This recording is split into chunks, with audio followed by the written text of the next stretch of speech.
Hopefully you've seen my video going over the Ys series already.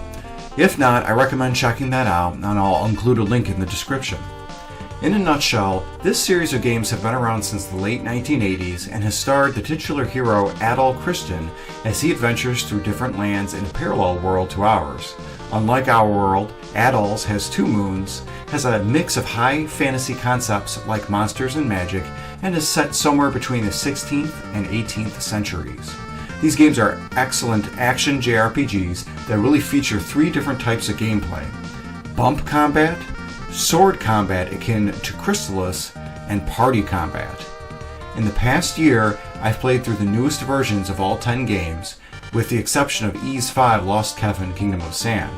I had to play this on the SNES, as the only remake of this was on the PS2, which I didn't have the availability to play. All of these except Ys 5 are available to play on PC Steam, so if any of these catch your eye, I definitely recommend playing them. And now, on to my top 10. Number 10, Ys 5, Lost Kevin Kingdom of Sand. Man, this game is due for an updated remake, even beyond what the PS2 got. This isn't a bad game, as the story of Adol traveling to Xandria, which is our world's equivalent to the Middle East, was quite interesting, especially the magic and alchemy systems. The problem with this game is that it's incredibly easy, even with Adol's sort of stiff movement, and jumping also feeling very stiff as well, and the magic system feeling pretty superfluous overall. To that latter point, in my playthrough, I completed the game without using magic at all, except on one boss that required it. This was the easiest of the Ys games I've played too, and I believe this entry has that reputation as well. In fact, it did get a re-release in Japan to increase the difficulty. Still, there are some cool characters like Stoker and Terra, the story is interesting, and the menus also greatly reminded me of Final Fantasy VI's. The music had a few good tunes, but nothing that really caught my ear. The big exception to this is one of the ending themes, which is a reprise of the Ys 3 Wanderers from Ys theme titled The Boys Got Wings. I love this theme. I thought it was a great way to end the game, though I've been disappointed it hasn't appeared in any later games, as I feel like it'd be a great theme to represent Adol as a whole. Rating: 4 of 10 walls for Dogi to break through. Number 9, Ys 0 Origin. For those that enjoy this series, this entry being at the second to last place can be seen as a pretty divisive or hot take. The game is a prequel set hundreds of years before the events in Ys 1, and because of that, it doesn't even star or really feature Adol at all. It features a lot of the surnames that are in Ys 1, but playing through that game isn't required to really enjoy it. You choose between 2 characters to complete the game with. Once doing so with both characters, a third one unlocks. The land of Ys is suspended in the sky, with demons working to reach this by building the Dharm Tower. The game is played exclusively in Dharm Tower as the character you select progresses up the tower. While there are a few varied environments within Dharm, there is very little variety because of it. Gone are the sprawling plains, high mountains to traverse, and villages or towns to go through. The loss of these is quite evident. Gameplay is single-player sword combat, though that differs depending on the character you select. For example, Unica fights with her sword-like weapons and Hugo with his magic. This gameplay is similar to what is seen in Ys 3 Remake and Ys 6, so it retreads ground done very well, with fun sword and magic mechanics with the selectable characters. I wasn't overly impressed with the story, and I got bored of traversing through the tower pretty quickly. The music was also just okay and nothing to write home about. Rating: 5 of 10 walls for Dogi to break through. Number 8, Ys 1 Ancient Ys Vanished. The bump combat is awkward. The most recent version of the game does it the smoothest, but it still feels off. The player must control Adol and bump an enemy to attack it from a diagonal or its backside to damage it. If the player bumps into an enemy and clashes head to head, both the player and enemy take damage. Care must be taken because this can lead to quick death, especially in the beginning of the game while Adol is at level 1 wearing the weakest armor sets.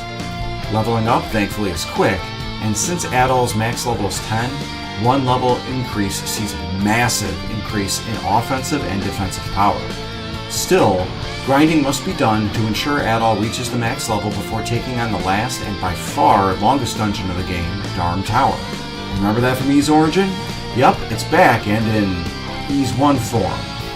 Fighting bosses isn't too bad, although the worst two are by far Vergilion, the Bat Monster, and the last boss, the bouncy DVD logo.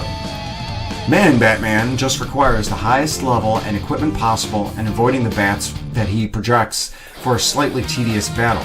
But Dark Fact, aka the DVD bouncing logo, if you bump into him to harm him, where you are standing becomes a pit that you must move off of or it's instant death. This results in potentially boxing yourself into a corner while he bounces around, hoping to kill you quick to restart the fight again, and or see him bounce perfectly into a corner. Not to mention the fact that Adol can't wear the strongest equipment to fight him, or that he spews fireball all over the damn place during this fight. The story overall is decent. I like the characters and the dynamics with Fina and Leah. It also introduces thief turned good guy Dogi. Besides some of the annoyances with the gameplay, it's not too bad. The strongest part of this game though? Absolutely the music. This begins the trend of Falcom composing absolutely marvelous soundtracks for the Ys series. The version available on Steam has amazing metal-sounding tracks to match the battles, and general themes. I swear this was the only reason why I kept going to try and beat the last boss, as his battle music is epic. Rating, 6 of 10 walls for Dogi to Breakthrough.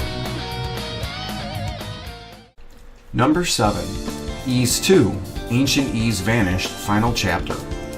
Technically, the second entry is just a continuation of the first, as both games were made at the same time way back when. Even though it continues exactly where Adol left off, he has to start from level 1 again. Thankfully, he no longer maxes out at 10, and levels up present more incremental increases in stat growth.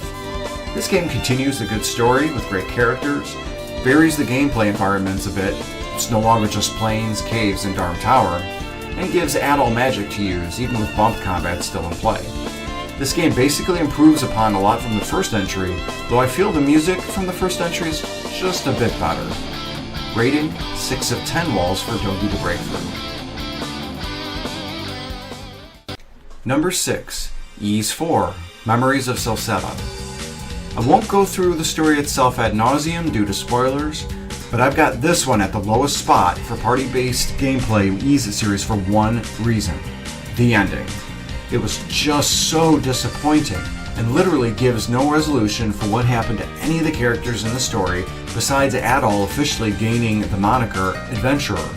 Seeing as this was meant to be the best version and ultimate negotiation between two versions of this game already released, Mask of the Sun on the SNES, and Dawn of Ys on the PC Engine, TurboGrafx 16, I was really disappointed with it. The story itself takes place between the second and third games in the Ys series, and it also introduces the Roman Empire, which is, of course, a playoff of our world's Roman Empire. I think one big difference between our world and Ys, our Roman Empire died off, whereas theirs is still around, depending on where exactly their time is based in comparison to ours. But if you're the kind of person who truly focuses on a game's journey rather than its destination, this is an overall good game. While it wasn't the first party-based game in the series, that goes to Ys 7, it took a lot of what the previous entry did and streamlines it a fair bit. Using this, battling and movement is fluid, quick, and fun. The characters the player does not control sometimes act funny, like running around in circles, but thankfully the player can progress further and the game will just warp them to where the player's character is in control of. There's a lot of small materials to collect, so the player can craft products and items and everything, and I never really thought that was tedious at all. Other Ys games that implemented this sort of crafting system thankfully don't feel tedious in this way either. I've played a few RPGs where that does feel that way, so I'm thankful the series got it right. The music is also really good, which is par for the course for Ys. Rating, 7 of 10 walls for Dogi to Breakthrough. Number 5. Ys 6, Arc of Napistum. One thing that Metroid and Ys have in common is the difference in years between Ys 5 and Ys 6, and Super Metroid and Metroid Prime. I won't go into details as to why that is, but essentially this series was dead at the end of Ys 5 until it got resurrected with Ys 6 on the PS2. I'm very grateful for this, of course, as we've gotten some wonderful entries since then, as well as great remakes of Ys 1 through 4. This is the first of 3 games in the series that has sword combat like Crystalis. In fact, it has all but the water sword from Crystalis in it. Thankfully, the use of these swords can be switched quickly, and there aren't as many derivative barriers that require use of these swords like Crystalis has. My biggest gripe with the gameplay for Ys 6 is this odd dash jump mechanic that needs to be used to reach certain platforms in some dungeons. It's really odd and can be a pain to pull off, especially when it needs to be done consistently. Besides this, Adol moves very smoothly and quickly, the difficulty isn't too bad, and overall battles are fun and fluid. I will admit there are a couple parts of the game where the next place I needed to go wasn't really made clear.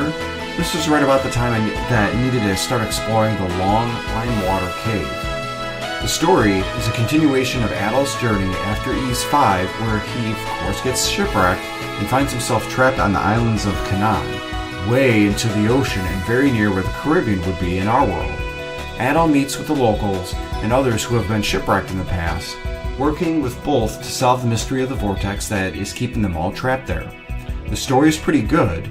There was a very surprising allegory to our world's slave trade when the Roman Empire arrives as invaders, trying to capture the local natives with plans to sell them into slavery. This was a surprising development to see, and while Adol thankfully fights back, in doing so he paints a large target on his back for the Romans. As the series progresses in Ys 7 through 9, it's made even more evident that this is the case. Finally, while the music isn't as good as those from Ys 1 through 3, it's still pretty great. Rating: 7 of 10 walls for Dogi to break through. Number 4, Ys 7. Besides being the only Ys game without a subtitle, another thing that makes this game unique is that this is the first one that added a party system. It also added a rock-paper-scissors battle system and allows the player to control Adol's hetero-life mate Dogi for the first time. The battle system is essentially memories of Salsetta without a couple of the nuances that Salsetta had. Regardless, it still controls well and plays rather smoothly. Even taking into account the difficulty settings, this game probably had the most challenging but also the most fair boss fights in the entirety of the Ys series.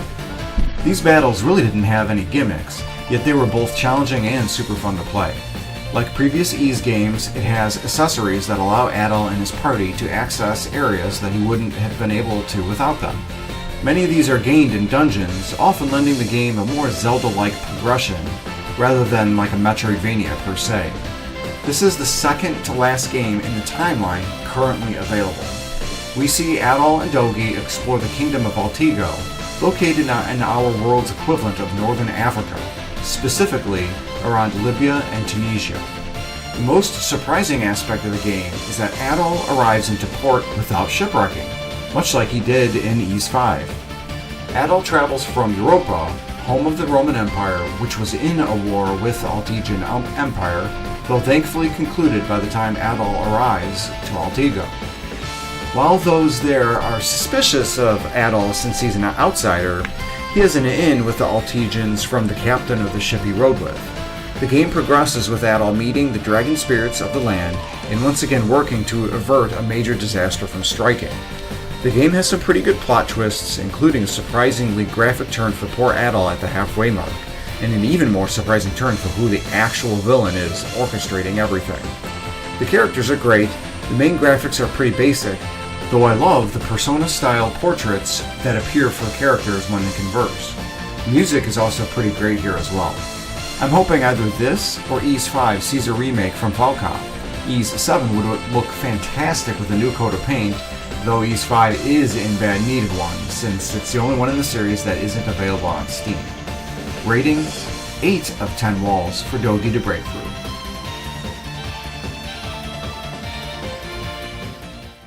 Number 3, Ys 9, Monstrum Nox. This game can be summed up in 4 words. Goth kids are superheroes. While this is quite a large oversimplification, I immediately thought this when Adol was cursed to become a monstrum and joined fellow cursed monstrums in defeating the enemies known as Lemures. The characters look like this because they're in the prison city of Baltigo, which is our real-world equivalent of Paris, France, in what I'd guess to be in the mid-18th century or so. It even has its own version of Notre Dame de Paris church, which of course is Gothic in style, as was Paris at that time period. Being cursed as a monstrum sees Adol working with his new compatriots, eliminating the Lemur threat, while also helping each of them individually with their own personal issues. The story has a duality with Adol that is questionable at first, though fully explained and kind of an odd twist that I'm not sure fully landed with me personally. Regardless, it's an Ys game, so it has wonderful characters and the story is still serviceable. Also being an Ys game, we're given a good soundtrack to accompany our travels, though honestly, other games are higher up on my list of favorite soundtracks for the series. The battle and gameplay here is a near-mirror copy of Ys 8, Lacrimosa of Donna, which is party-based like Ys 4 and 7, but with more 3D progression. While I absolutely recommend both games, this essentially gives you a choice as to what you prefer. Do you like a bright, open, and beautiful environment with dinosaurs, or would you prefer traversal in a famous city in the past, exploring many of its catacombs and environments outside the city walls? I personally loved the island look of Ys 8, but I also love the old French style that is subtly and not so subtly present in Baltigo and Ys 9 overall. I do have to admit there were a bit more darker and dingier catacombs in Ys 9, though it should be said they weren't absent in Ys 8. Ys 9's tower defense sections they call raids were also improved a fair bit when compared to Ys 8's. There weren't as many and they didn't feel like as much of a slog. Ys 9 was also my last Ys game I needed to complete to finish the series, so I really loved a number of the Easter eggs and references to Adol's previous journeys. The ending hinted we could possibly see the next game in the timeline, with Adol and Dogi heading to either Bretagne, Britain, or Garmon, Germany, all with the Roman Empire nipping at their heels. Since Ys 9 is the latest game in the Ys timeline, I'm excited to see where Adol will end up next. Rating: 9 of 10 walls for Dogi to break through. Number 2, Ys 3, Oath in Felgana. Admittedly, this game I've ranked so high because it was my first start into the Ys series since playing what this game remakes, Wanderers from Ys back in the early 90s. I was curious if they made any improvements, so I tried to get through Wanderers a year or so back, just couldn't get past the odd hitboxes and swordplay. And boy did they make a bunch of improvements. Instead of being a 2D side-scroller akin to Zelda 2 like Wanderers, Oath of Felgana continues Napistum's swordplay mechanics similar to how Chrysalis is. From there, it improves upon everything. The 3-sword mechanic is gone, there are multiple sets of equipment to buy in town and later find to continue JRPG-style progression. They nixed the odd dash jump mechanic and added artifacts that improved Adol's mobility, such as giving him a double jump. My only gripes with the game are that some of the bosses are annoying and you can't use herbs or recovery items during said bosses. For the story, this game takes place after Ys 4, Memories of Salsetta, and sees Adol and Dogi visiting the latter's hometown of Redmount. The local mine gets in trouble and it's up to Adol to spring into action and help. From there, further troubles extend to the small town with the plot escalating and involving Dogi's old friends Elena and Chester. It's not the most plot-intensive storyline, but its simplistic nature can actually be a positive given sometimes convoluted nature that JRPGs can get. By far, the best part of the game has to be the music.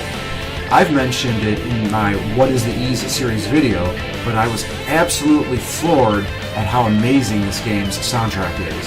It has no right being this good, yet it is.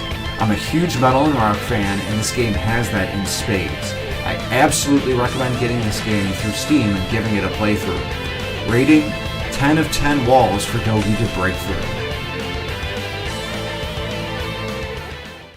Number 1, Ys 8, Lacrimosa of Donna. While Oath in Felgana is probably my favorite game in the Ys series, Ys 8, Lacrimosa of Donna is objectively the best. It is the third game in the party series of gameplay and battling. It can be nice playing as other characters, but seeing as all the supporting characters change every game, I almost always pick Adol to control. Where Ys 9 Monstrum Nox is in a gray-brown city environment with many dungeons and caverns, Lacrimosa of Donna is located exclusively on a deserted island with a number of colorful, tropical environments. A lot of the characters in Monster Nox have unique personalities, although I felt they looked very samey, especially the NPCs. This most likely was a design choice to reflect the gothic style of the environment, as well as highlight how the monsters stood out from these samey-looking individuals. With Lacrimosa of Donna, however, all of the characters look and act unique with no bland NPCs. In fact, how much they stood out caught my eye in the beginning of the game when Adol and Dogi are on the Lombardia, pretty much told me there would be more of them, or more to them, in the future. This is of course the case because, well, it's Adol, and they all get shipwrecked on the Isle of Siren, where the game takes place. It's up to Adol to help the captain of the ship find the survivors, build a small village to survive, and work out a way to escape. There are a number of JRPG tropes that the game does well to manage, and others not so well. Like other party-based games, enemies and bosses have a stagger bar, thanks Final Fantasy XIII. Fortunately, the game has a small number of enemies that depend on using the stagger bar mechanic to beat them, and if memory serves, there was only one boss that really required its use as well. Another JRPG trope is fishing, though thankfully this game's usage of it is one where you can fish whenever there's a body of water, or not. There's no penalty beyond possibly missing a couple of side quests. Characters in the party will also alert you when there's good fishing spots. The tower defense JRPG trope, one that's really gotten popular as of late, is here in the form of raids. These are where Adol and the party must defend or attack certain areas of the land. These were okay, although I think there were probably too many of them. Finally, another JRPG trope is the hypersexualization of its female characters. Sadly, this game is victim to this. From Donna's very revealing outfit, Adol's first meeting of Laxia, Sister Nia's alternate outfit, and a few other handful of examples. Fortunately, once you go beyond this veneer, these women are complex characters with real goals and understandable motivations. The game does a great job of showing their beauty not only outside, but within as well. Probably my third favorite soundtrack, just barely getting edged out by Ys 1. It has songs featuring fantastic guitars, more ambient ones fitting the mood and or characters being featured, and overall it is quite solid. This also is one of my favorite stories in the series too. It takes inspiration from many sources, like Pirates of the Caribbean, Dead Man's Chest, The Beach, Jurassic Park, Lost World, Ghost Ship, Timeline, and so on.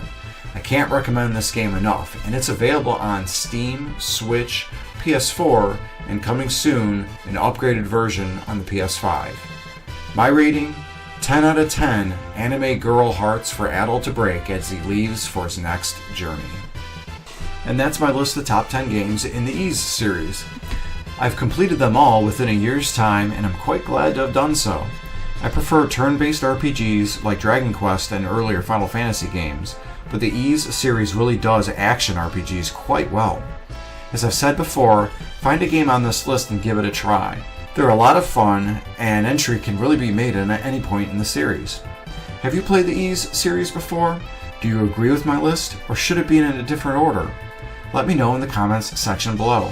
Please like and subscribe to my channel for more content. Thanks again, and have a great day.